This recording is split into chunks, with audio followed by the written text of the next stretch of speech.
Hey all, this is a recorded Zoom. Thank you all for joining us. But it's the appreciation part. That's 603. That's essentially is our retirement. Mm-hmm. That income is for our retirement. So, we're living and learning and Mute, please.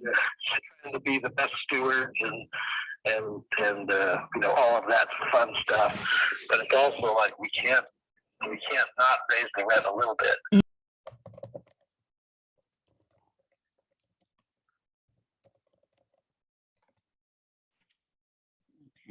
Great.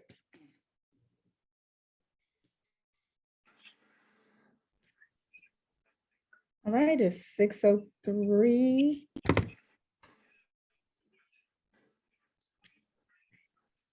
Good evening.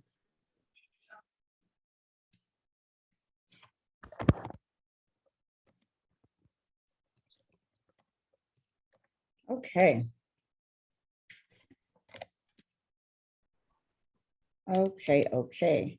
Good evening. Thank you all for joining us. I just want to do a little housekeeping. I want to first thank all of our partners. I want to thank Black Wellness and Prosperity Center for opening up the platform, providing the platform and the sponsorship. I want to thank Central Valley Community Foundation, DRIVE. I want to thank Royal Roots for being who will be our speaker tonight. And I hope that this is a pleasant and informative workshop or a discussion. Again, thank you all for joining us. I'm going to hand it over to Hulda, and we're going to just jump right in because we have an hour and a half, and I think the information is very important and it's a lot to go over. So without further ado, I want to introduce Hulda, Royal Roots. Hello, everyone. I am so excited for this opportunity to share, to answer your questions once we're done sharing. I'm going to kind of give you some formatting, and then we're going to just jump right into what we have going. I think Nefesh is going to give you a little, probably more background on myself, but if not, I will when I get the mic back. So I wanted to start with some poetry. I'm going to give you a little bit of like a Hebrew prayer that we do in the morning and the evening. And then we're going to jump right into this discussion from Jews to Slaves. I thought that was an amazing title, and you'll understand why we chose that as we navigate through the pages of history to bring you this information. So first, we're going to have Nefesha go, and she is going to share with us some poetry that she's written concerning our meeting today and just Black history, because it is still Black History Month. It is Black History Year 365, but it's Black History Month, where we have the opportunity to highlight our artists and different people who contribute to the continuation of the narrative on what it means to be a person of color in this country. So Nefesh is going to go, she'll share her poetry, and then I'll come back in and we'll jump right into the information.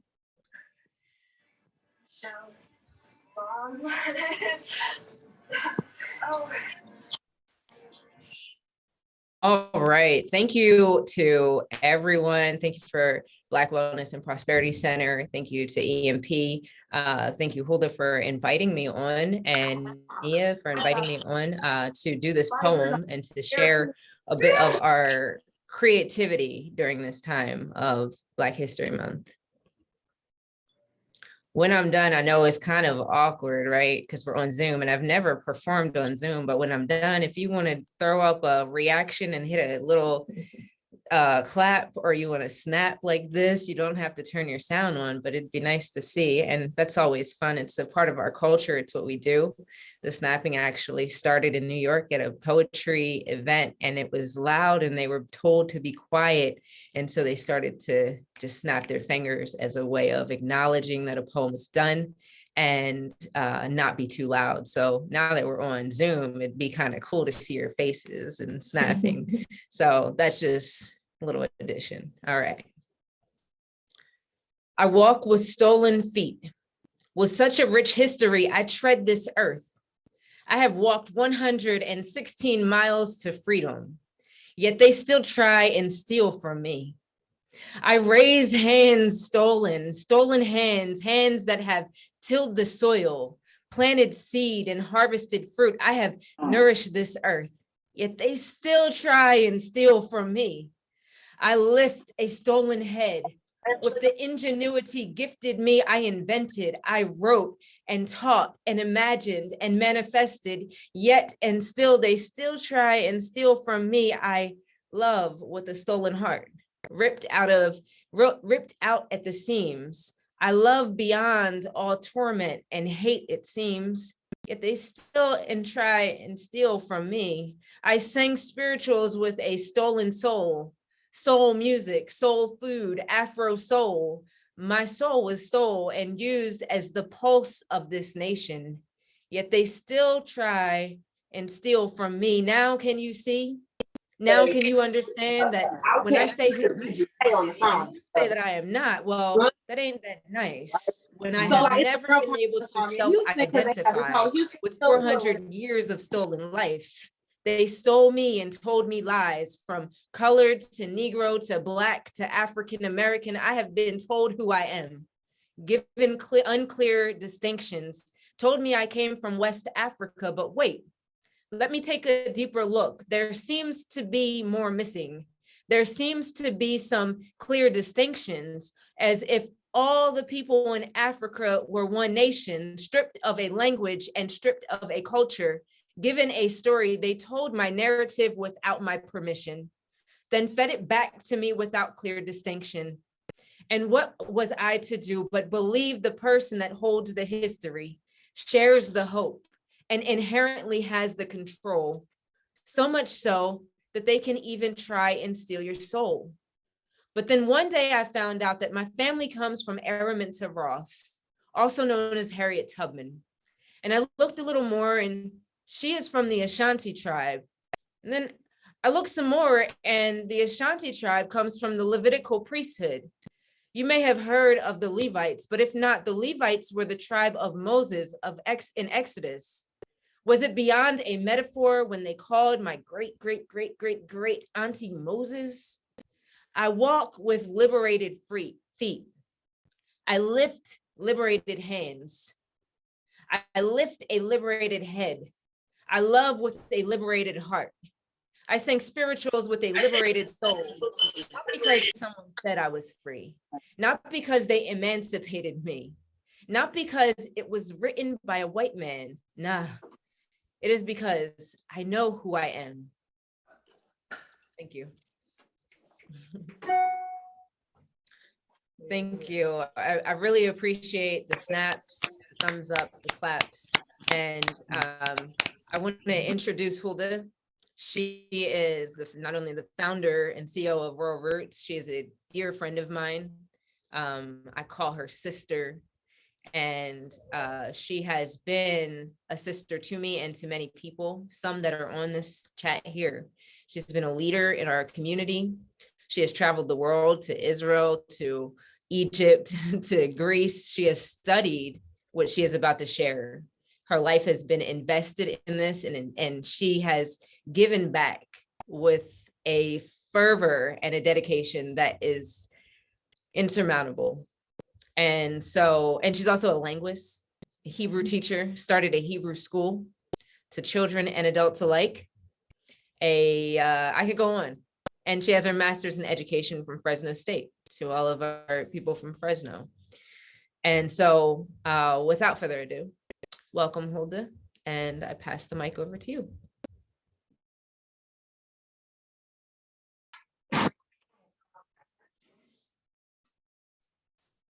I paid her, first of all. So I will make sure that you receive that compensation when we're done.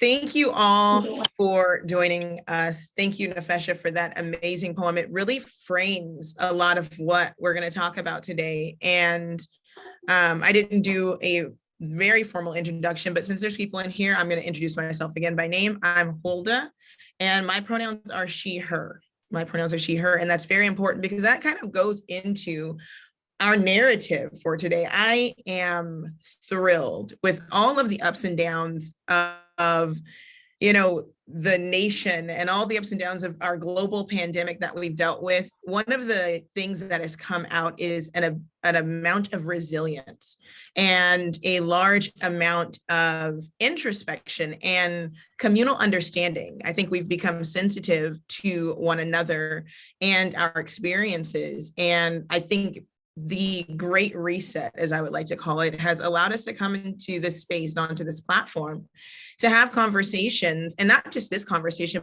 but I hope conversations are open for other cultural experiences as well from this space. I know that's one of the driving forces of, no pun intended, but the DRIVE work is to allow the people of the communities to begin to tell their stories, to amplify their voices and give their narrative space. And a lot of times the narratives that are marginalized are from communities of color, these disparate communities that have been disenfranchised, whether it's economically, historically, or socially, systemically, or all of those things wrapped into one space.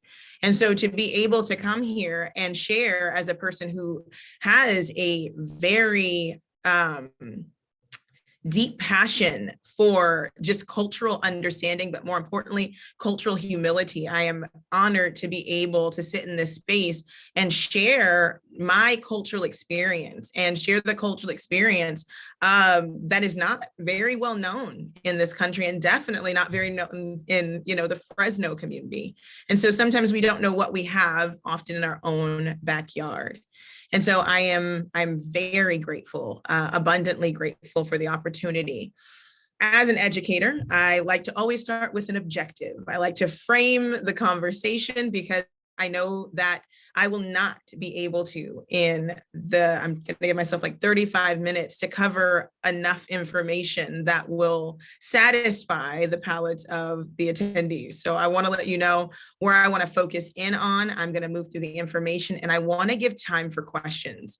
Often people speak and give narrative on certain things and there's not enough time to dialogue and to seek understanding or to calm the cognitive dissonance that will definitely take place as you're forced to not look at the person sitting next to you as the categorizations that have happened during colonialism, but to give them space to offer their own interpretation of their cultural experience. So my objective, if I don't do anything else, I want to expose you to the diversity that exists within Black History Month. A lot of people have differing opinions about Black History Month because they're like, okay, well, I don't like this narrative, or we continually talk about this, but it takes time to move out of the shadows, as I like to call it, into this space where we can have deeper conversations.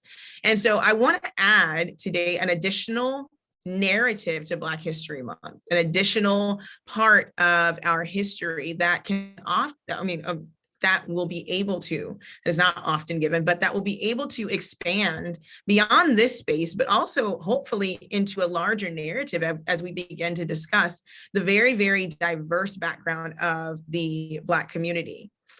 I want you to walk away today with a better understanding of the effects of slavery. Not just that it happened, not that it should be forgiven or forgotten, but what happened. And today, as I won't be able to highlight every experience, but I'm going to talk from a personal experience, and that personal experience will connect pieces and give language to individuals who are trying to uncover their own narrative and their own family history regarding the transatlantic slave trade. I want you to walk away with the understanding that there were not just Africans in Africa. Africa is the size of about 3.5 to 4 United States of America, which means that there is an abundance of diversity that exists in Africa as well. Africa was a space that experienced both intracontinental, that means within the country, and intercontinental slave trading. And this goes back historically all the way to the times of the biblical text. I am going to use the Bible, and I must use the Bible because there would be no conversation about Jews had it not been for the establishment of who the children of Israel were by their creator in the biblical text. I had a little joke earlier that I made, and I said, which came first, the God or the nation? It's like the egg, right? Or the chicken. And a lot of times in a lot of different cultural experiences, the gods are birthed out of the experiences of the people. But based upon the biblical narrative, the people are based out of the love of the God. And so the scripture opens up with a very, very interesting story that's often debated, and it is the creation of the whole world, of the cosmos. Now, I am not either an old or earth or a new earther. I am neither either or. I believe in both. But what I will say is that the argument is not supposed to exist on that particular end. The reason why the narrative opens with a creation done by a higher power is that the book has a continuation of a theme. It goes from beginning to end. And the reason why the book starts off with its higher power is because at some point in that biblical narrative that many people have become acquainted with, that God of the universe is going to choose a particular people to act in the redemptive work of the whole world. And so that none of us have the ability to argue with who that is. He sets it up from the beginning that I did this all by myself.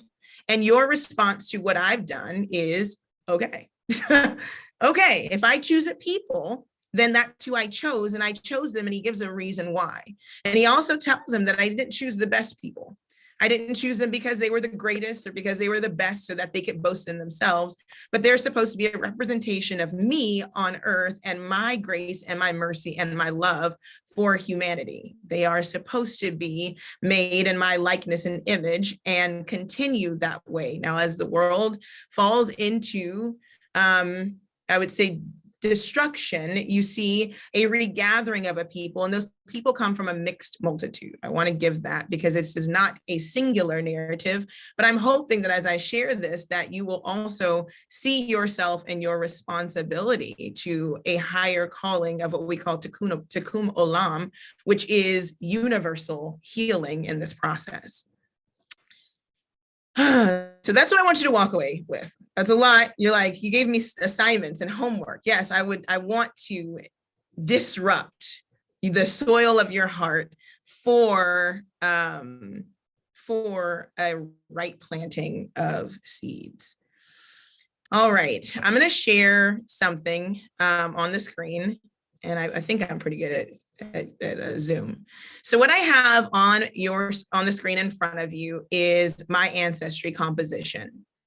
Why would I start with myself? Because I never, ever, ever seek to marginalize anyone in the telling of this narrative. It's not to other, it's not to exclude, it's not to disrupt, it's not to disenfranchise anyone else. The scripture teaches the Jew that we also have to remember our situation. We've been in slavery historically, literally all the way back to Egypt, right? Back to the time of the Exodus, if you're not familiar. And so one of the things that the Creator told us to do is to remember how that was for us. So in telling this story, it's never to disrupt, it's never to oppress, it's never to other anyone, it's to amplify a story that hasn't been told. And my particular story begins with genetics, with DNA. So this is my ancestry report. And as you can see, it's very diverse. It's very diverse. And what I want to show you about this DNA, I'm going to give you a story through history using my particular DNA composition, is that DNA tells the story of migration. DNA also tells the story of colonialization, because each of these designations that appear on the screen in front of you were given by a power higher than the person existing in the confines of this DNA composition. And so in order to get the story behind the designation, we have to follow the historical footprint that exists in these genetics. I'm not gonna focus on all of them, but I am going to give you some grouping, and I'm going to tell you a little bit about DNA because it's a kind of a tricky basket when you start kind of getting into it. But what I will tell you is that we deal in mainly 3 constructs, and that's mainly done because of what they call scientific racism. Scientific racism is the grouping of people into races, and it's not against any particular group, but it's a grouping of people into races. And over time, it's been proven that science doesn't really tell the cultural experiences, especially when a colonizer is the one that gives those designations. And so it's, if you look online and you go to the Science magazine, or if you're really good and you can use Google Scholar, then I suggest you go there. But I pulled up an excerpt from the National Science magazine, and I thought it was befitting to use this because it talks about racial research and how it's controversial. And the person that is a huge proponent or disagrees very much with racial research in the construct of genetics is W.E. Du Bois. And I thought that was really cool because we don't really hear a lot of conversation about this civil rights leader as it pertains to race. And so W.E. Du Bois was the first to synthesize natural and social scientific research to conclude the concept of race, that race was not a scientific category. Contrary to the then dominant view, Du Bois maintained that health disparities between Blacks and whites stemmed from social and not biological inequity. And I think this is an important thing to kind of just rest with, because as I show you this information, I'm not telling everybody, now go out and, take your 23andMe and this is going to tell your complete story. It's going to take some work. It's going to take some work. But what we see here is not evidence necessarily of the conclusion, but evidence of breadcrumbs. This is a breadcrumb, and I'll show you how that trail worked out for me and my family. All right, so we have sub-Saharan Africa. So that's here, all this purple that shows up for myself. And these are the people groups that currently have been tested. And these are the areas where my DNA then agrees, or it has matches. Because of my transatlantic and through just probably some marrying, I don't know specifically where my 15.8% European comes from. So it is often suggested through my family history that some of the slaveholders that held our family, particularly because we've done this research, Judge Brodus and his family, that we also have European ancestry through the mixing during chattel slavery. Also, if you don't know the history about slavery, the British, the Spanish, Portuguese were some of the main slavers. So that could have happened during the Middle Passage and at some particular point. But what it does show is that it was very prevalent within my DNA composition, and it still shows up. And neither one of my parents or grandparents are European. So we're not just getting like half-life DNA. And then the very last part is East Asian and Indigenous American. And most people look at these numbers and go, oh, they're small, so that doesn't really count. Well, that's not really how genetic composition works. Every time you say, if I have a 50-50 chance, I always have a 50-50 chance. The odds never go down. Now you can get heads or tails, right? You can get heads 20 times in a row, but the chances are still 50-50. The genetic lottery is kind of similar to that, where you're pulling from a pool, and as long as that information is available, it just depends on who you are and how you pull from that genetic information. But what's extremely interesting about each of these is that it would not show up if there was no connection. And so I know there's a lot of people who have, especially in the African American community, who claim Indigenous American ancestry. And they go, oh, well, it's only 1.4%. Well, it should be 0 if it wasn't true. So I think that even that small area is important. And you see there's Chinese, Thai, etc. Also down here, there's some recent ancestry in the areas of the Caribbean, specifically St. Catherine Parish in Jamaica and Cuba. I'll explain that in a little bit. But where I'm going to start this narrative, because it allows me to take the narrative back to the origins of our conversation, which is Jews as slave, is right here with the Igbo people of Nigeria. We're going to start with the Igbo people of Nigeria. I'm going to just change my slides just briefly, and then we're going to journey. Alrighty. So we're talking about the transatlantic diaspora from Jews to slaves. A lot of times, I'm not resting a lot on this. You guys know the history from slaves to African Americans to Blacks to whatever other designation we give ourselves. So I'm going to take it to the backside of that. We're going to talk about the migration into Africa, just really briefly. This is a map from the Jewish Virtual Library, and it shows the migration after what they call the Siege of Jerusalem in 70 AD. Now, there are alternative narratives as to why that has happened, and I won't get into the contention of that, but after 70 AD, Rome came down and sacked Jerusalem. And they did it before the eve of Passover, at the time where there was a diversity of Jews in the land of Jerusalem. The reason why there was a plethora and a diverse group in Jerusalem is and Passover is a traveling feast. And it's biblically required that the men specifically, but the families often traveled as well, would return to the temple in Jerusalem 3 times a year. Passover is one of those traveling feasts.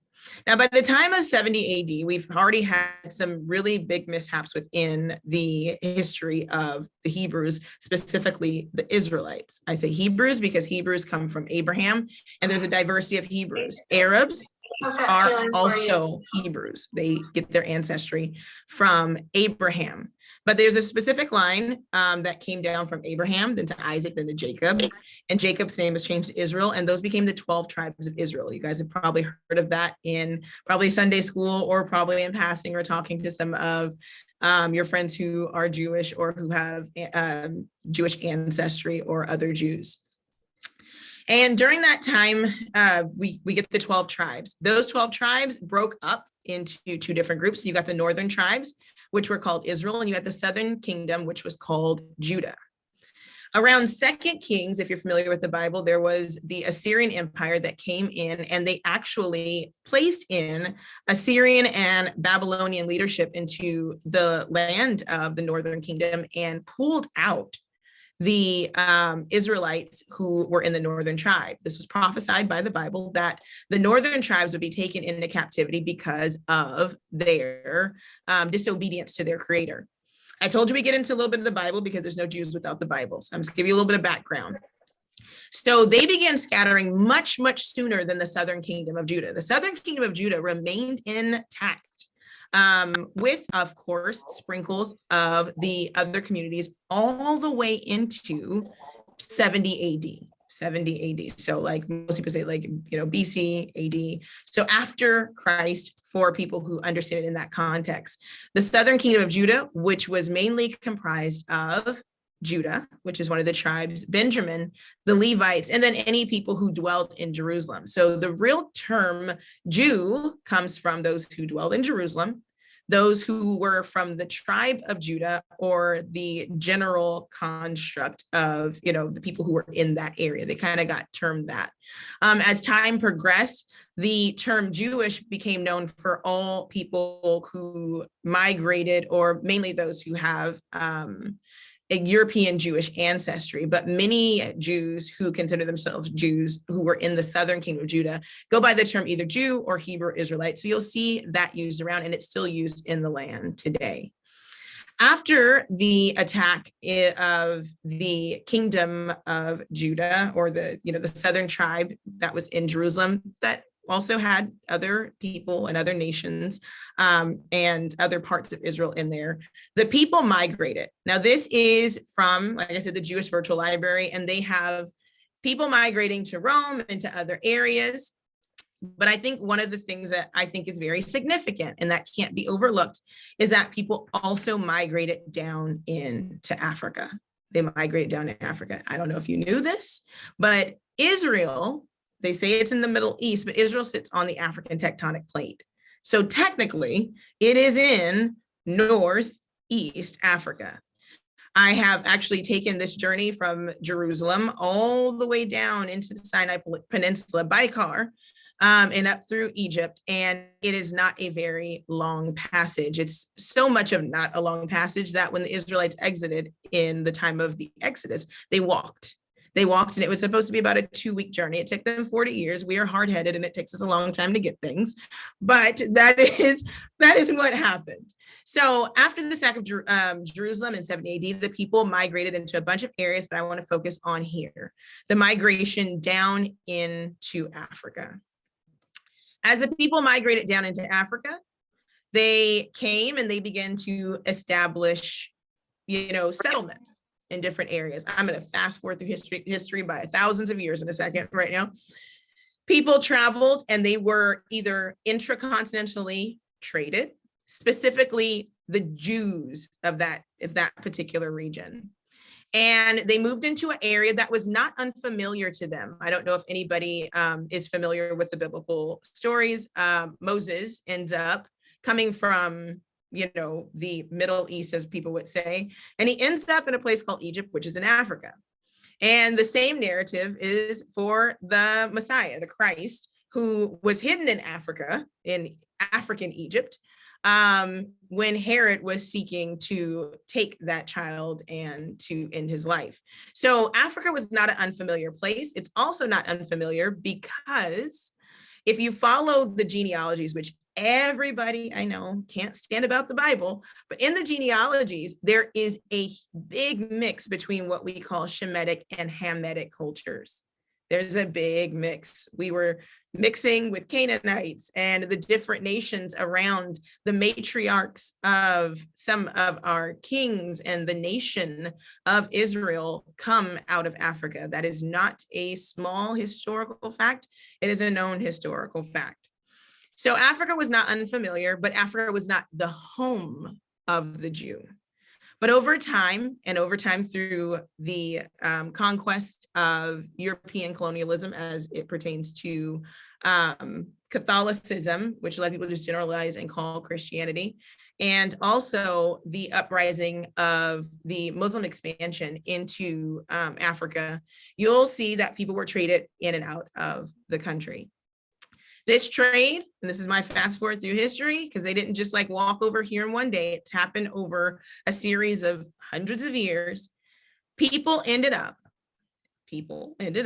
on this coast of West Africa. You see how we got all the way almost to modern history.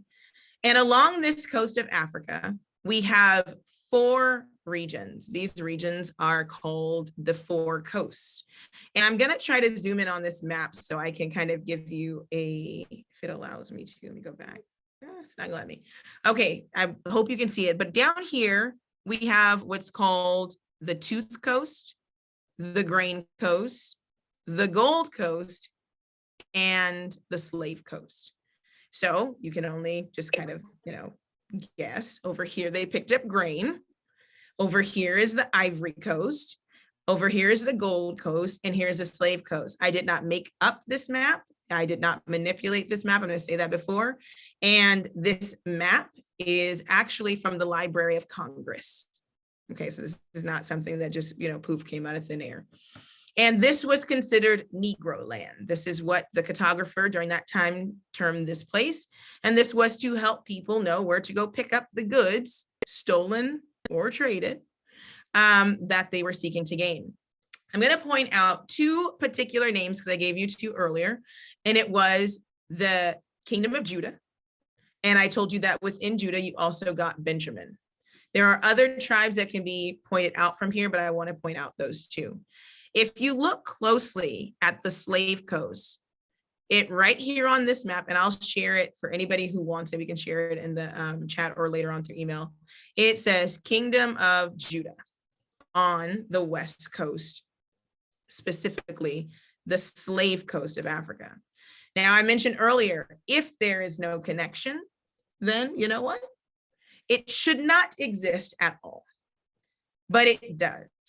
The Kingdom of Judah, in some capacity, you can be the judge of that, migrates, whether in whole or in part, into West Africa. And this is where we have a slave port. I grabbed an excerpt from a book, and the book is called The Black Jews of Africa, History, Religion, Identity, and it's by Edith Bruder. And I'm going to read an excerpt from this book because she explained this much better than I can, and then I'm going to kind of fast forward into the next part of what we're going to talk about. This section is titled, it's on page 142, and it's titled The Igbo of Nigeria. I showed you Igbo ancestry, so I have not deviated from where I said we were going. And here she says, there are currently several self-proclaimed Jewish communities across Nigeria, and their growth is significant. Members of these Jewish communities mostly come from the Igbo group, the third largest ethnic group in the country, who live in the southeastern region of Nigeria. There are more than 25 synagogues of different sizes across the country, from Abuja to Port Harcourt. And some estimate the possibility of as many as 30,000 Igbo participating some form of Judaism. Several religions coexist in Nigeria, which accentuates regional and ethnic distinctions. Islam predominates in the north among the Hausa and Fulani, and the Protestantism and local Syncretism Christianity are most evident in the Yoruba areas in the west, while Catholicism is prevalent in the Igbo and closely related areas.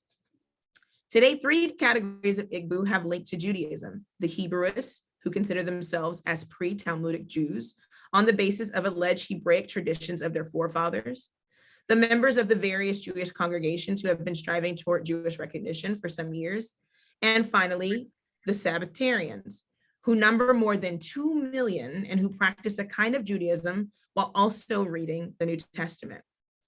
A widespread belief among the Igbo is that prior to the arrival of British missionaries, they practiced a form of Judaism.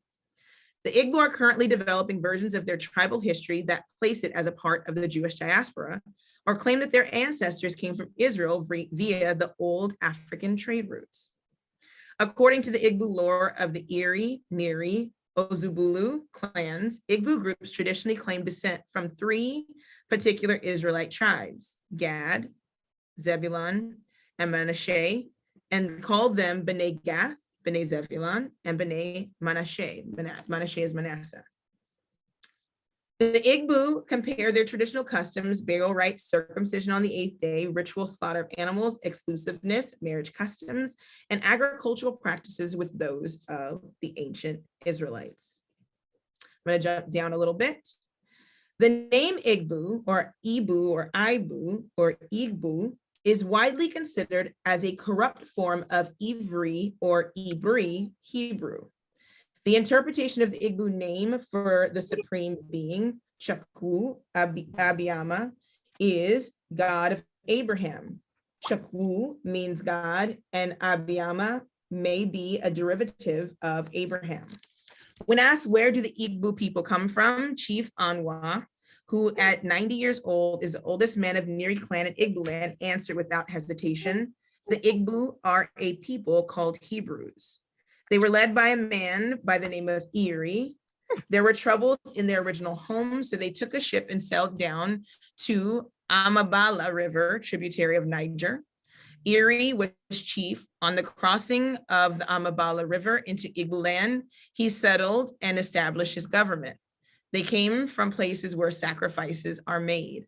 They are related to Israel. Hebrews and Israel are brothers. Originally, their name was Hebrew, but after crossing the river, they changed it to Igbo. That is very important because the next thing I'm going to show you has been handed over to Rice University. This information is compiled by Rice University, UC Berkeley, I think UC Irvine, and at one time, Yale and Harvard also participated in the compilation of this information. Oh, wait, go back. If you look on the screen here, and I took an older version because I've used the database in its older construct, and unfortunately, it does not exist in this construct anymore. So I praise the creator for the ability to also search out information. I recently reached out to the director of this program at Rice University and asked for if you're familiar with this, the SPSS file, which will allow me to upload it into my own database to keep this. But this was from 2016 when they put out this information. And the reason why I'm giving this to you is because it goes with the me prodding at reasonable doubt. In the scriptures, it talks about the people of Israel keeping God's name attached to their name, the name of the creator. Most people say Yahweh, some people say Yahuwah, some people say Yah'o. Depends on, as you can see, migration, names change. Language has a lot to do with it, but in the Afro-Asiatic language, Yah is a very, very close derivation of the complete name of the creator, which means he exists. When you type it on the database, and this is the 2016 version, they have a new 2020 version, but when you type it on the database and you search names, and you type in Yah, these are the names that came up. And so you have Inya, Ya'o, Akeya, Kanya, etc. There are two things that happen when I read these names. First of all, it disrupts the narrative that these were slaves. You didn't pick up slaves, you picked up people. And these people had names. They took down their ages, their height, their sex. They knew what ship name they got on. They knew what ship name they got off. But what is even more striking is their origin. Their origin here attached to their names are, and some of them are Igbo or Hebrew. Now, a lot of this was oral information given to a person taking individuals onto slave ships like cargo. And a lot of them were from areas such as Spain and Britain who did not speak the native tongue. So this is what they heard and this is what they wrote down. You read from the chief of the tribe here that Igbo or Igbo is derived from Hebrew. So this is just a little soft information if you would like to continue down that path on how there is even written down documented information. This information exists because of slave ledgers. Nobody, no colonizer, and no one even now buys something without a receipt. This information was in receipts and it was held as stocks and bonds. And this is where we get our stock market. Stock market actually comes from these individuals and this information. So we're going to take a little time and we're going to look at the transatlantic slave voyages. So once the people arrived on the coast, and this is why I said I will only be scratching a very small amount of information. Once they arrived onto the slave coast, onto the grain coast, onto the ivory coast, they were then put on ships and they were shackled and bound and they were sent off. This is and can be triggering for people. So I'll give you, there's no triggering imagery, but I think it's just what we don't know. You don't know what you don't know. So we've often been given the narrative that the slave trade only came from, and I'll press play so we can kind of get going. The slave trade only came from West Africa. But it is my family's cultural history that we boarded our particular slave ship on an island called Madagascar, which is here. And you'll see there are ships that go from there. And it's from our oral history that was not snubbed out during slavery that we went from Madagascar and we probably docked somewhere along the coast, probably stopped at the slave coast to pick up some more people. And we arrived in Holland and then we arrived in Raleigh, in North Carolina, somewhere about Raleigh or Charleston, North Carolina, where the slave ports are. The reason why I said I would only be scratching the surface of this conversation is the statistic is about 95% of all slaves that were taken from the Horn of Africa to what they call the New World were actually placed onto the islands and in South America. I think it's about 5% of all slaves taken, I say slaves, misspeaking, all humans who had kingdoms and all humans who were autonomous from rule by either the British, Spanish, or Portuguese were actually taken into America. So less than about 5%. If you follow this interactive map, you'll see the amount of dots heading to Cuba and to Jamaica and to South America. And you see sporadically the dots going there. The reason why these numbers are very important is because in 1776, it is said that the Blacks in America and the slave trade, it's like, oh, it was all over, slavery was over. It is not over because we're in 1792 and we're in 1795 and there are still ships leaving. If you go to the Transatlantic Slave Voyage website, you'll see that over 10 million people, and I believe that to be a gross underestimation, were taken on slave ships from Africa into South America, into the islands and into North America.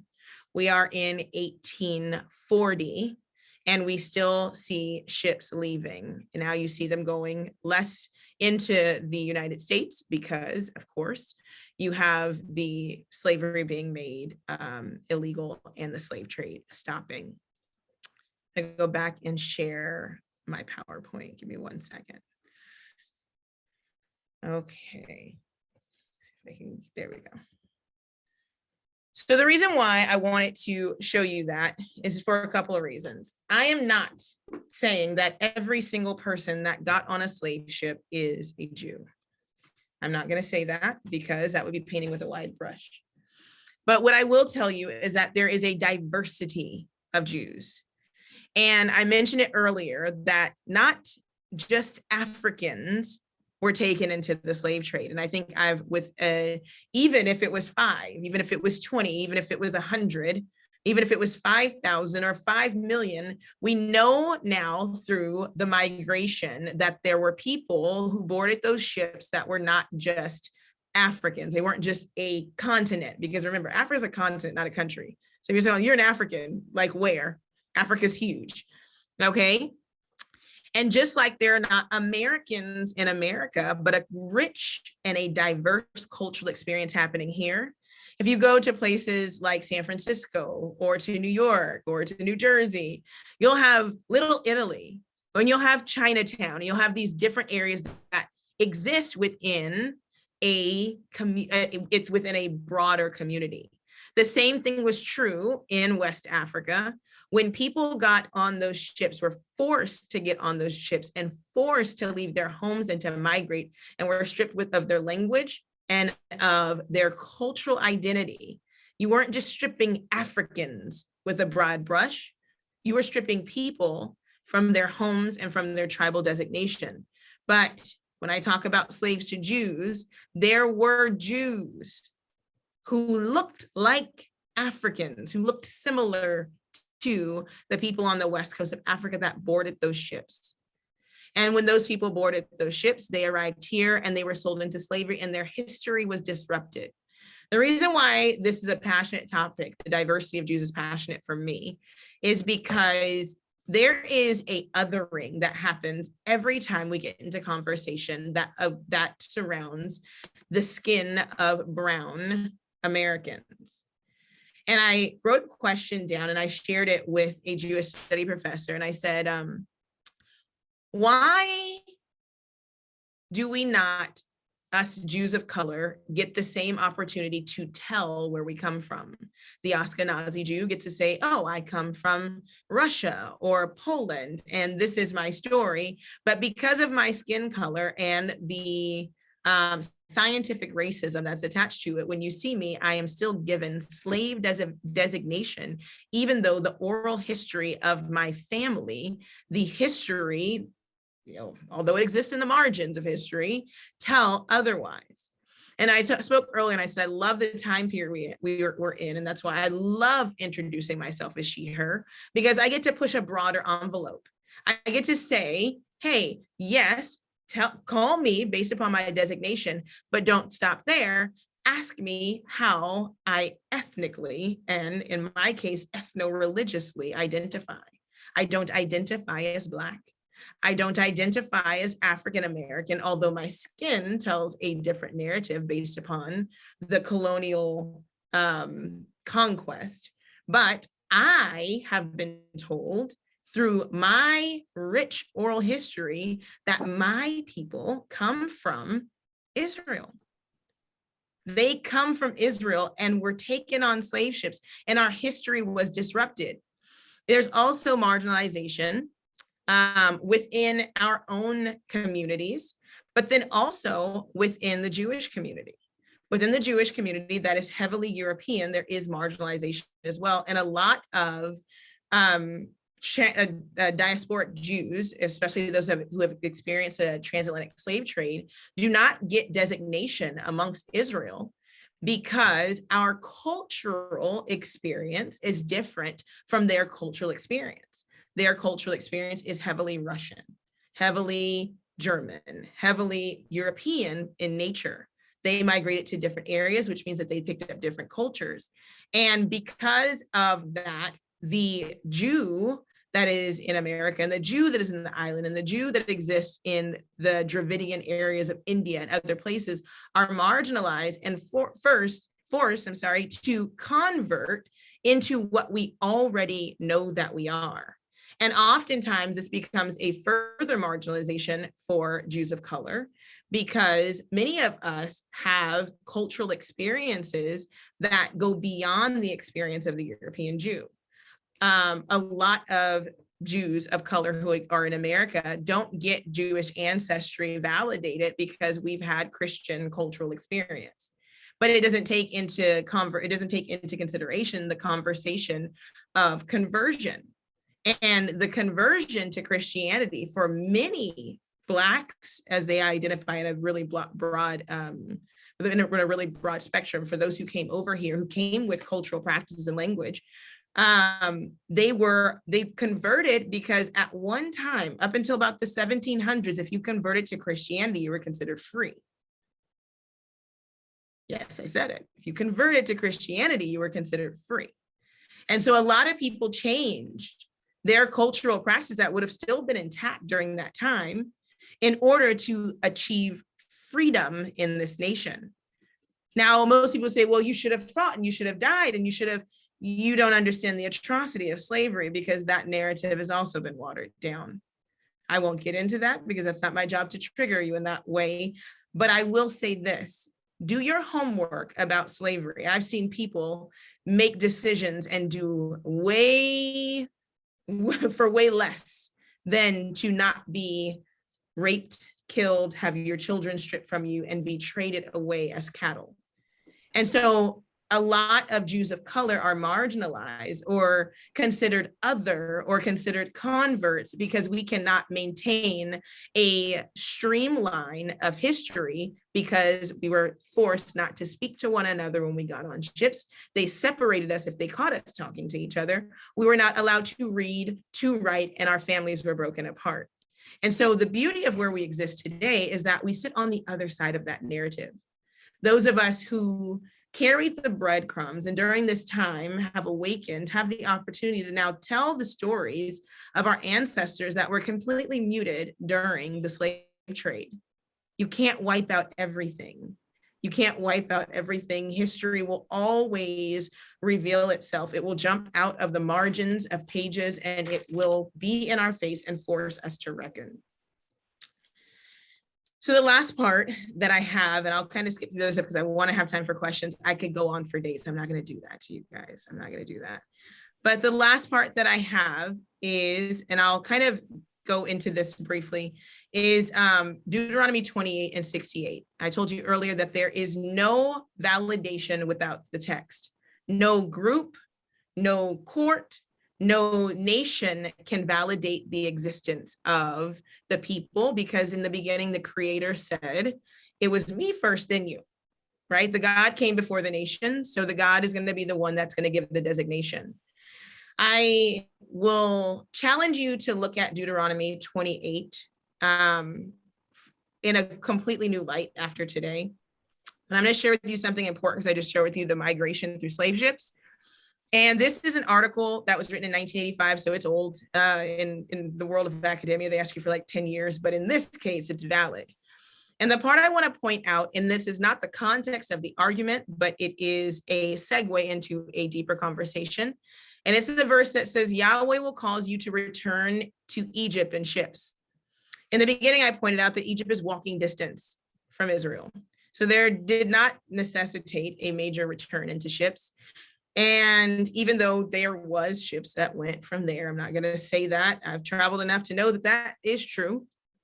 But what we're talking about here exists in the greater context of Deuteronomy 28, which talks about the blessings and the cursings that would befall the children of Israel if they disobeyed their Elohim.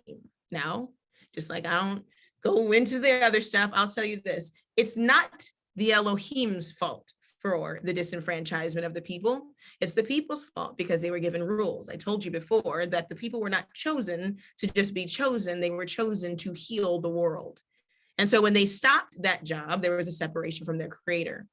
And so the writer here writes that the text of Deuteronomy 28:68 contains the last of the curses upon the Israelites threatened by Moses if the people are not careful to do all the words of this law, which are written in this book. It is not difficult to find historical explanations for other of these concluding curses, especially, for example, with regard to to verse 64, where exiles among all peoples is threatened. Deuteronomy 68 is proven, however, a stubborn obstacle to interpreters. It reads, "And Yahweh will cause you to return to Egypt in ships. In the way that I said to you, you shall never see it again. And you shall sell yourselves there to your enemies as male and female slaves, but there shall be no buyer." Throughout antiquity, throughout history, throughout Jewish, Talmudic, and Mishnic interpretation, people have taken their crack at this verse. Josephus took his crack at this verse. But as we sit on the other side of the historical narrative, and as we've seen the transatlantic slave trade, which is one of the greatest and most offensive things in the sight of God and man to humanity, we now sit in a position to look at the prophecy given here for disobedience and say, it could have been some European Jews selling themselves, and it could have been a couple of people selling into Egypt. But once you know, and once you've seen the transatlantic slave trade in connection with everything else that was prophesied as curses in Deuteronomy 28, there is no question that selling into the house of bondage where no man shall buy you was the transatlantic slave trade. This idea here of no man shall buy you is not the idea that no one shall purchase you. Good grief, we know that a lot of slaves are purchased. This is that no one shall come and rescue you from your disparity. It has yet to happen for those of us who are Jews who are carried into this land that we consider the land of our captivity still, with nowhere to return to because we are considered lost tribes. No book, no people, no land to go to. We have not yet been redeemed. When other nations come into this nation, whether by exile, by forced migration, there is home to go back to. The history for us has been disrupted. And even our own, who consider themselves our own, don't receive us back into the land because of our very, very grim cultural experience through the transatlantic slave trade, which sought to literally obliterate our history. I challenge you to look at Deuteronomy 28, also in conjunction with this conversation. This is important, and I'm going to get to the questions. This is the last part. Baruch is considered a lost book or apocryphal book. Baruch was described for the prophet Jeremiah, where a lot of the prophecies concerning the migration and the reclamation of the children of Israel exist. The creator, the God of Israel, stated that he would call the people and claim them back from lands beyond the river Euphrates, beyond the river Nile, which goes into Africa, and from the four corners of the earth. Baruch, being the scribe of Jeremiah, has a continuation of the time period, and this is considered to be prophetic because the people were, one, getting ready to go into Babylonian captivity, but it also talks about the return from the lands where they are sent. And so this has a deeply sentimental place for a lot of us Jews who identify as transatlantic Jews. So in Baruch chapter 2, starts at verse 27, but specifically highlighting 30 and beyond. It says, O Lord our God, thou hast dealt with us after all thy goodness and according to all that great mercy of thine, as thou spakest by thy servant Moses in the day when thou didst command him to write the law before the children of Israel, saying, if you will not hear my voice, surely this very great multitude shall be turned into a small number among the nations, where I will scatter them. For I knew that they would not hear me, because it is a stiff-necked people, but in the land of their captivity they shall remember themselves, and shall know that I am the Elohim, their Yah, or the Lord their God, for I will give them a heart and ears to hear. And they shall praise me in the land of their captivity, and think upon my name. and return from their stiff neck and from their wicked deeds, for they shall remember the way of their fathers, which sin before Yah, or before the Lord. It was prophesied that we, although disrupted, although broken away from our history, would remember ourselves, not just any place, not when we return, but we remember ourselves in the land of our captivity. So the last thing we have here is shalom. I put shalom up there.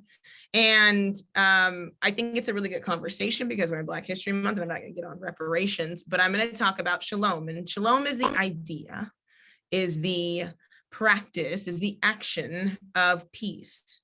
Without reparation, which is the idea of returning something or giving something back or correcting something, there won't be peace. And so most people say, well, what was the point of this? Why? So that in the restoration and in the reclamation, there can be peace, not only historical peace, but also peace within the nations where our people have been scattered to. I know there is a big call for reparations, and I'm not against it. I stand for whatever is due to the people who have experienced the atrocities of slavery. But as an educator, I am going to add to that conversation the call of the reparation of identity and knowledge. We need more opportunities to tell our marginalized story. We need more opportunities to not sit within the recesses of and the shadows of Black culture, which seeks to marginalize and mute our narrative again. It's like sitting at the bottom of a slave ship again, shackled mentally now, not able to speak out because it's not politically correct, or, well, we've never heard that before. That's not what we want to hear anymore. We want peace, and the peace that we seek is for our rich cultural identity to no longer exist fragmented and disparate, spread out like the transatlantic slave trade. We would like our narrative to become an option for our people, because the narrative that's been given stops in the slave fields and in the sugarcane fields and on the west coast of Africa, but history doesn't just pick up somewhere, it's a continuation. And had we willingly given up that history, then I would say c'est la vie. But because we didn't, and because it was taken from us, we would like the opportunity to continue research, to continue to have the conversation. And if there's any funding that's needed, it's in the furthering of that narrative and conversations, not only for us, but for other individuals who are forced into these designations of Black, white, non-Hispanic, Hispanic. That is not enough. It's not enough to tell the experiences that we've had, whether we've come from South America, North America, Europe, India, from the islands. We need space to tell our stories uninterrupted. I'll end with this, Isaiah 12, sorry. And it says, and he shall set up an ensign for the nations and shall assemble the outcasts of Israel and gather together the dispersed of Judah from the four corners of the earth. Jews have been spread all over, and it is time for our narrative to be included into what exists now as Jewish history. That's all I have. Well, we thank you for what you have. And I am sure that there are others that have questions, and I want to leave time for that. If you have questions, I would ask that you would either raise your hand, put them in the chat, and we'll give Hilda at least, can you spend like a minute or two on questions? Oh yeah, I'll answer the questions as long as we have time and space to answer them. Okay, I am great. more than answering them. Again, thank you for that plethora of information. Almost brought tears to my eyes because, of course, I didn't mention that in the beginning, but I do share the history. I'm her mother. Yes, the history, the oral history was passed down from a great aunt who was 103 years old when she passed away. And Hilda didn't share that story, but this conversation has been one that has been going on for a long time. But it, as we know, there's always, like you said, an awakening or an remnant shared. And she was getting ready for a Black History event at school. And she said, well, I don't know nothing about Black history, when she was asked to present, because we were slaves. And so it was just in our family that we had that person to take this child to continue to orate this story and just to elevate it on another level, because we are contributors to this country, our history and what we love, and we love one another, and we love our children and how we worship is so important. And it's so important to open up these platforms for the conversations to be had, and to remove the angst and the anger, but to come and ask the questions in a posture of humility. So again, the forum is open for questions. Put them in the chat, raise your hand, and I'm gonna hand it back over to Holden.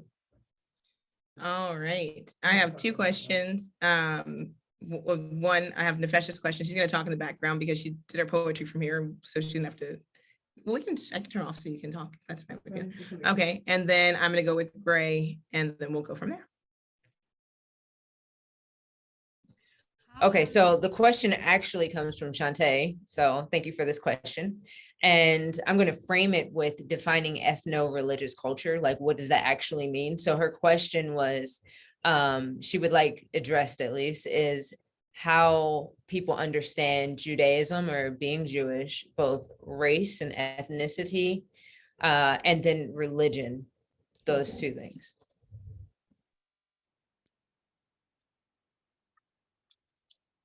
I need to unmute. Okay, that's a great question. So ethnic groups come with a culture, with practices, with language. So that would give you the ethnic part of it. And then the religious is the religion part of it. Now, I want to answer as directly as I possibly can without marginalizing or offending anyone. But when it comes to the religion of the Bible, it didn't start off as Judaism. Judaism is a later development of religious practice, and it has within it embedded deep connection to the Torah. But as I talked about earlier, in migration, there are things that are picked up. There are different groups who consider themselves Jewish who have more strict or rigid belief systems, and they don't necessarily consider themselves fully Jewish. In the sense, Jewish. They don't consider it just Judaism. One of those groups is the Karaite Jews, where they exist and they believe the Torah only. And so within the spectrum of diversity of Jews, there are a bunch of different, not necessarily belief systems, but things that have been picked up along the way. And so to kind of get to that ethno-religious and how that comes together is because there is really, truly no difference in the ethnicity and the religion, the culture and the religion of a Jew. There should not be a difference. Now, today we have different nations. A person can term themselves and frame that however they want, but you have secular Jews. These are Jews who they identify as a group who is attached tribally or through, migration to the Israelites, but they don't practice. But a true Jew is a Jew that practices Torah as well. And there's a really big movement amongst Jews, especially Jews of color, to returning back to the practices, because in the practices for the Jew that identifies as a Jew, in the practices, there is also blessing that comes with it. It comes in a universal principle. It teaches us to love and to be good one to one another, to guard the earth. And so that's why it's ethno-religious, because the religion is part of our culture. It is our culture. We really don't have a religion. It's called ethno-religious because it makes sense, in English, but really a Jew is a Jew who is one in totality. Did I answer that question? Yes. Okay. All right, Gray. I'm sorry. And Shantae, one more thing. She said,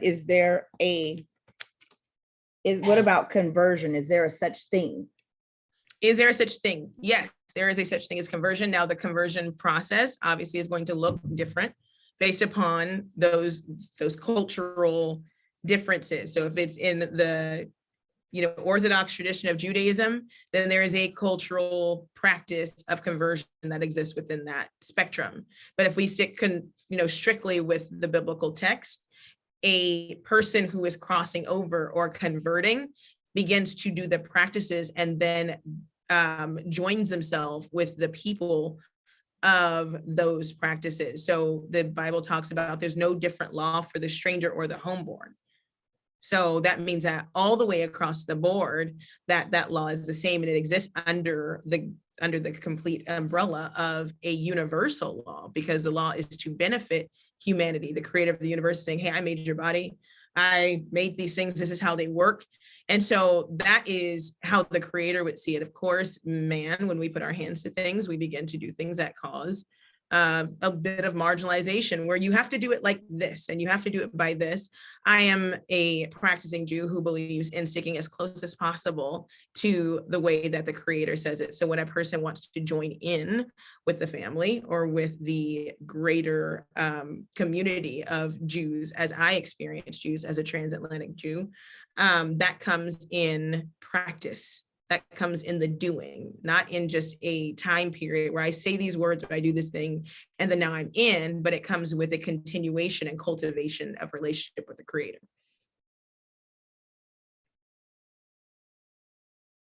Thank you. Gray, I'm sorry I interrupted, but I guess Gray has a question. No Yes. worries. Thank you. Hi, Hulda. So my question is that I've been reading a book kind of off and on, but just exploring more of my history, like my true history. I do come from like Caribbean parents. Well, my grandparents are Caribbean, and like my mom and dad were born here. But unfortunately, my grandparents are no longer here. And they did identify as and so forth. So like in terms of me like finding out, like that's like slim to none. So like one of the things actually coming to the knowledge of the truth, and like giving more like and listening to more people like your who are Hebrews. One of the, I guess, one of the statements in the book was that you can kind of tell someone is a Jew based on their hue and their skin. Not to say like obviously every person of a darker hue is Hebrew, or no one of lighter complexion, but more that like if the skin can tan, that is a indication of some type of Hebrew roots or some sort. But also if they have experienced like maybe the diaspora in their own countries. So I know like if you go out to Southeast Asia, where their skin is, typically darker, and they've experienced, definitely racism. Like they would say like, the Filipinos are the Black people of Asia, and like those derogatory marks. And if you go to Australia, you have the quote unquote the Aborigines, even though that's not their name. In other parts of Latin America where, you see that not only their skin is just darker, and like what I've read in Deuteronomy like 28. So I guess my question is like, not to say skin color is it the only factor, but like how could one go about, I guess, legitimizing, I guess, their roots, or not saying necessarily doesn't matter, but like for me, like understanding my origin is important, but also understanding like if my skin tone isn't a depiction or history of the the curses and everything, how could someone go about like substantiating like their roots like in the faith? Because the Most High is my as Yah, and I'm definitely like what she said, hella myth. So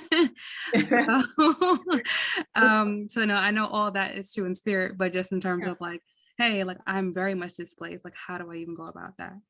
I think that's it's a very good question, because I think part of a lot of the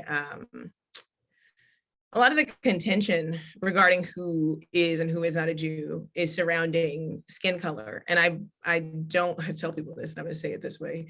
It's kind of like a colloquialism. So like, God isn't petty. So he's not looking at people and saying, ooh, you're not brown enough, and oh, you're too brown, and oh, like that's not even within his spectrum of mind frame, if I can even speak into that infinite space. So we know throughout history that people migrated. In my travels, I went to the British Museum, and one of the things that I learned there was that during the time period of Christ, of Messiah on earth, you know, in the early BCs, you know, like in the late, I'm sorry, that a lot of the people had already mixed. When the Greeks came during the Maccabean period, there was already pretty much most of the people in Israel had already begun mixing, right? You had Edomite on the throne, you had the Greeks who had came in, they carried away Israelite women, they killed the men, they took them into Europe, which is why the Jewish culture is very matrilineal for those who have that connection. And so while being swarthy may be a thing I've read in some of the like the books or in some of the maritime even journals, or the people who were, you know, coming and picking up different people and would identify them as Jews, they would talk about their skin tone if they were in a particular region. And so I think migration has a lot to do with it. I feel like in some ways it's in the infinite wisdom of the creator as well, that we were spread a lot of places. Now, one of the things that makes being a transatlantic Jew very interesting is that we experience racism very heavily in this country, not so much in the sense, I'm talking about racism where you could not marry a person, you could not, you know, you would be killed if you were with it. So our intermixing in this nation was very limited, where in other places it wasn't, where like a lot of our brothers and sisters who are in like South America have Portuguese roots. So they may have wavier hair, they may identify as Puerto Rican or Belizean or other. And so those are some of the things that happened over time. So imagine if you were migrating into Assyria, which is what they call Indo-Eurasian, right? Or into European areas, then you would have had a less likelihood of intermixing with other people of color, which would leave those Jews of color with a more European visage, where the Jews of color who went into areas where people are colored would then retain their color. Now, our practices are what marginalized us no matter where we went.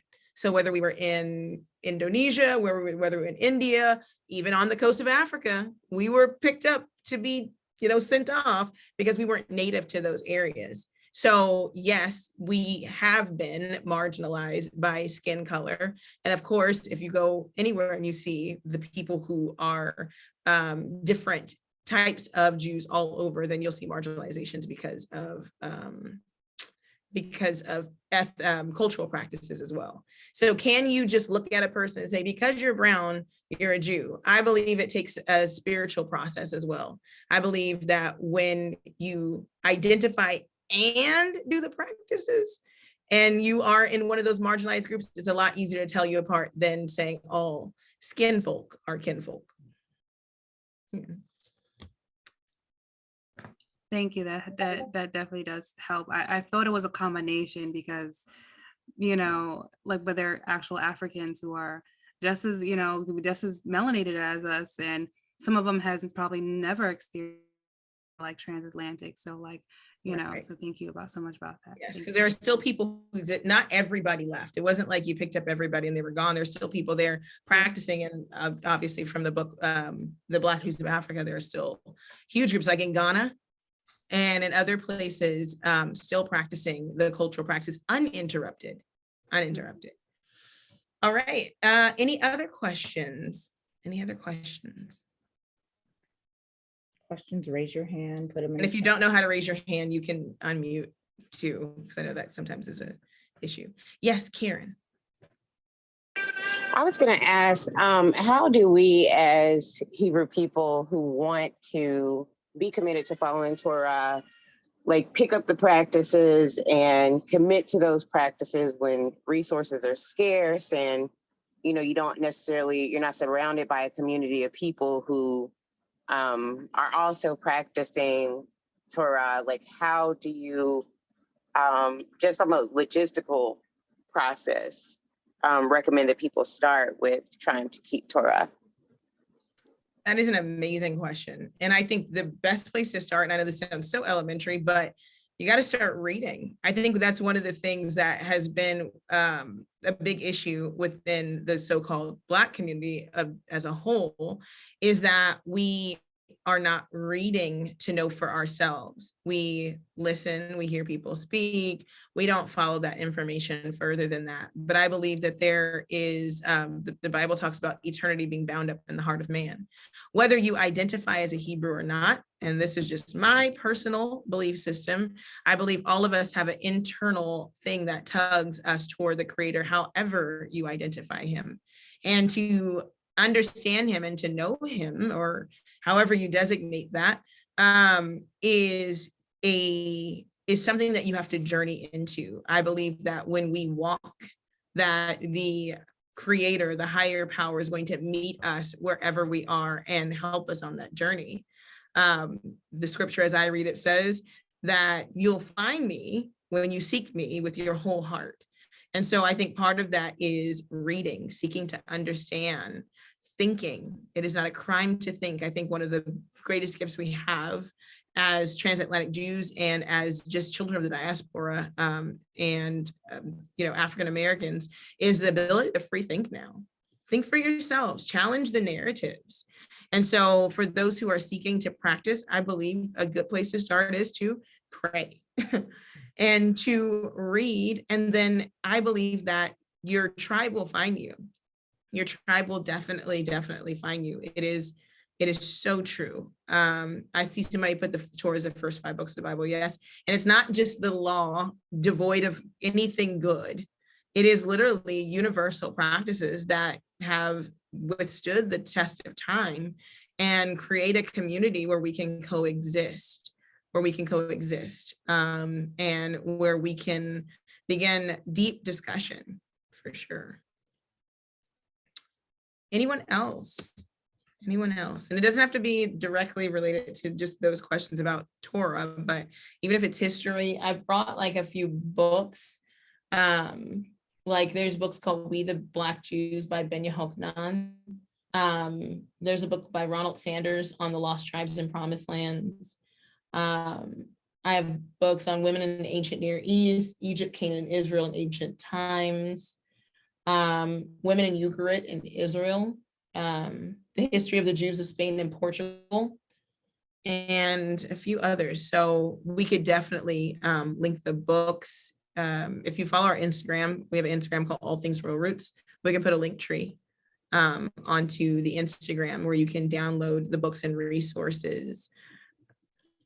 Yes, are also on Patreon. Absolutely. I have a question. Yes. With your Hebrew teaching class, when do you usually start those up?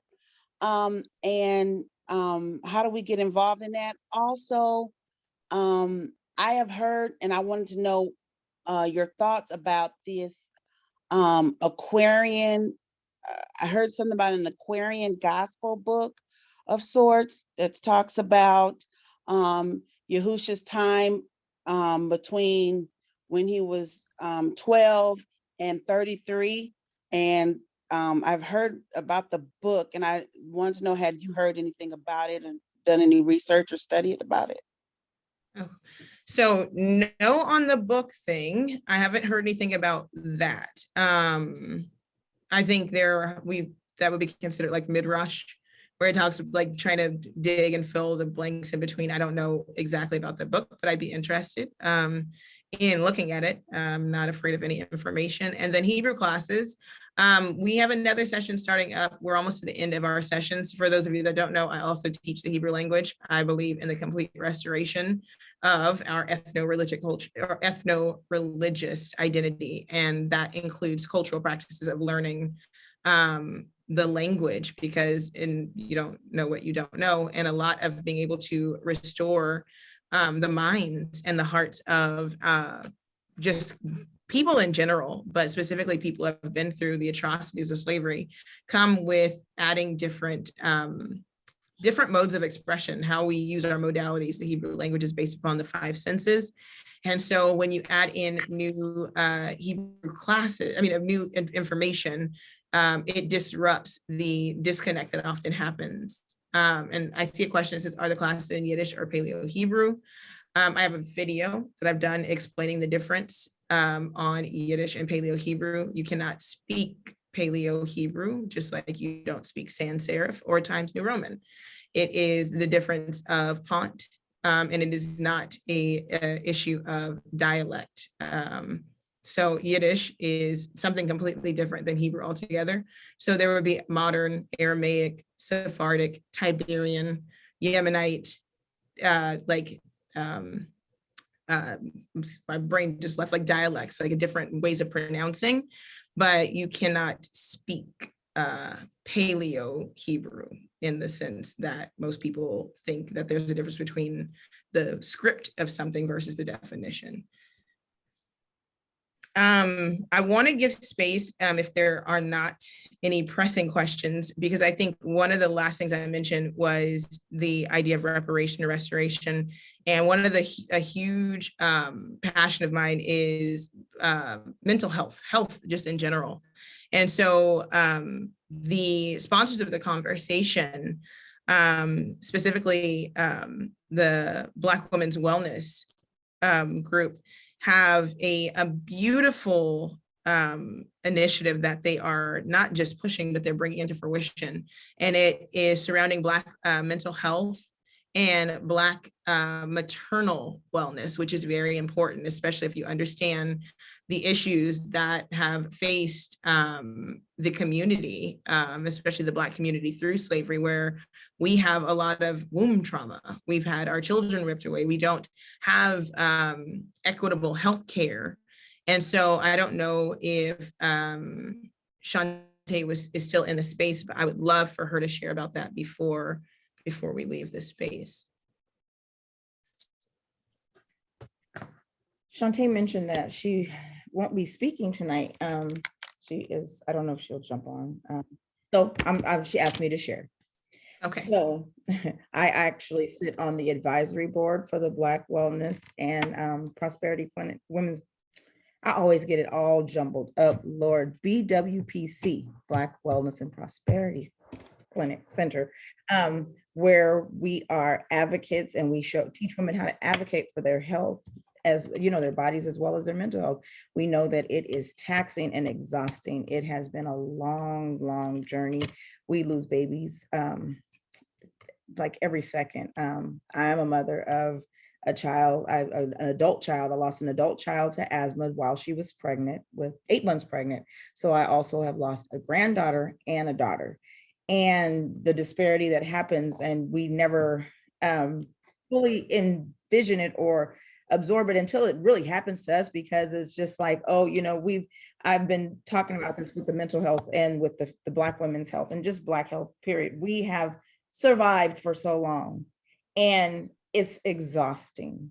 We are exhausted. We're tired. We are advocating for women to learn how to thrive, to advocate for their bodies, advocate for their babies, to be able to, like Holda explained, in all systems, there are some sort of, there are implicit biases and practices. And it is just because, like you said, you don't know what you don't know. And then when you know better, you do better. And so now that we have this platform where we know better, we can do better, we can ask for better. As a collective, Shantae has opened up this platform. She has pushed for our Black babies, our Black mamas, unapologetically. Any mother is served if they come, but particularly for our women, for our bodies have been used for science as experiments, and we've just pushed through, and we survive it, right? And we don't complain, because who listens? But now we have that platform. So I am grateful to be able to sit on this, on the board, the advisory board, fighting for our babies, our women, and giving a voice and a space for women to thrive, and for our babies to thrive, and for our mental health as well, because it's gaslighting, it's taxing to not be heard, right? Because you know you're not crazy, but it makes you crazy, and it makes you get frustrated, and you grow weary, and well-doing as well. You know, we have. So I thank Shantae for this fight, for rallying up the women and amplifying giving us a chance to amplify our voices and presenting this platform. Because when she asked me to, when we came up with this whole event, it was just the question had arisen about, you know, being a Jew and being a Black Jew. And it just started because, again, like you said, people might not always read their Bible, but they'll read you, or they won't read your story, but they'll watch you. So again, it's people are watching. The platform is here. The conversations are being had. Again, I'm amazingly grateful. And we're a minute over, but I just want to again shout out the Black Wellness and Prosperity Center, DRIVE, Central Valley Community Foundation. I thank you all for coming out. I do want to be respectful of your time. I thank you for sitting through this. I know if you have any more questions, put them in the chat. This is recorded. You can reach Hulda at All Things Royal Roots, as well as myself. I'm a community advocate as well. I'm another level training academy. I'm serving in the Webster Martin Park area, as well as we have Inside Out Community Garden, which is West Fresno. So we grow in food. We're practicing reparation, one community, one person at a time. Whosoever will, they're welcome. So again, thank you again for this platform, and I hope you all have an amazing night. Okay, can I do the Shema before we leave? I gave it earlier. I was like, oh, I was gonna say something. Okay, all right. So the translation is Deuteronomy 6:4-9-ish. I'm just gonna say it in Hebrew. I'll leave you guys with that, so you have a full cultural experience before we leave. All right. So Shema Yisrael Yah Eloheinu Yah Echad Va'ahavta et Yah Elohecha b'chol levavcha uv'chol nafshecha uv'chol meodecha v'hayu hadivarim ha'ele asher anochi metzuvecha hayom al levavcha v'shenantam lebanecha v'dabarta bam v'shavtecha bevetecha ulektecha v'derek ukumecha ukshubecha ukshartam leot al yadecha Vahayu letotafot benenecha, uktavtam al mezuzot beitecha uvisharecha. Shalom aleichem, and I hope you guys have an amazing rest of your Thursday. Thank you so much for joining us. Thank you. Shalom. Thank you, Toda. Shalom. Shalom.